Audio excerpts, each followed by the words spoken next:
Okay, this picture here basically shows what happens to these to a blend of orgonite when you have the shavings, or in our case, powder, being cured within an epoxy resin. We also have crystals and other powders in our blend, and when the epoxy cures, it squeezes on the crystals or this matrix of orgone material. And that creates a pressure, and that redistributes the charge within this blend. And this redistribution of charge is what makes it possible to be able to interact with the environment. This is a famous way of capturing the field around these products, these Orgone products. It's called the Orgone ice test.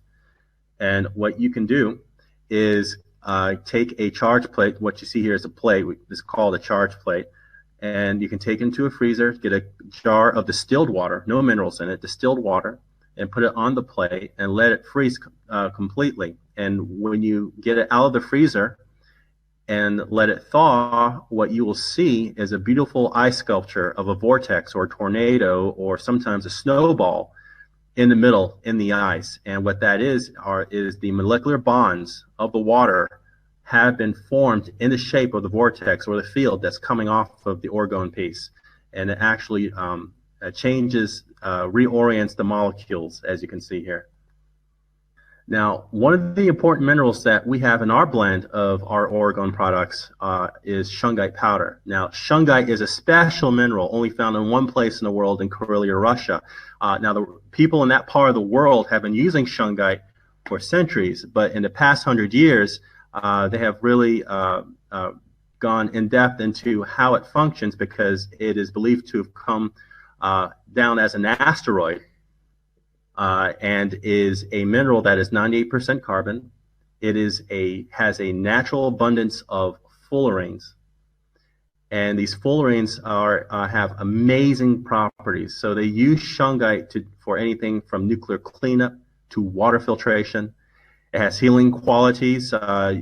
People use shungite for all kinds of cosmetic products to help with the skin and other conditions because of its electromagnetic properties.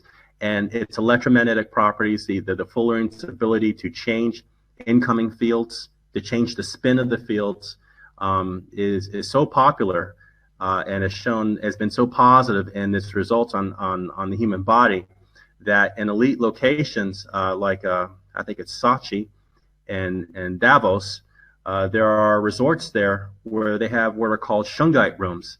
These shungite rooms are made completely out of shungite. They clad the walls, the floors, the ceilings with shungite, and you pay to basically heal and meditate in those rooms for your body to relax or to heal from the electromagnetic bombardment that you normally get during the day.